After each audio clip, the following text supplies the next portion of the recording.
بسم اللہ الرحمن الرحیم۔ ناظرین، جمعہ کی نماز میں قرآن کریم میں سے کون کون سی صورتیں پڑھیں؟ تو دیکھیے، نبی اکرم صلی اللہ علیہ وسلم کا ارشاد ہے کہ جمعہ کی نماز میں پہلی رکعت میں 28ویں پارے میں سے سورۃ الجمعہ کو پڑھیں، اس کے بعد دوسری رکعت میں سورۃ المنافقون کو پڑھیں، یا پھر 30ویں پارے میں سے سورۃ الاعلیٰ کو پڑھیں پہلی رکعت میں، اس کے بعد دوسری رکعت میں سورۃ الغاشیہ کو پڑھیں۔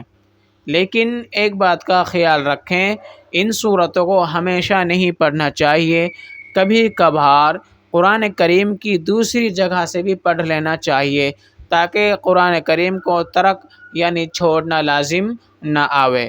یہ صورتیں یعنی یہ چاروں صورتیں صرف سنت ہیں، سنت کی ادائیگی کے لیے ان کو پڑھنا چاہیے، لیکن کبھی کبھار قرآن کریم کی دوسری جگہ سے دوسری صورتوں کو بھی پڑھ لیں۔ واللہ تعالی اعلم۔ السلام علیکم ورحمۃ اللہ۔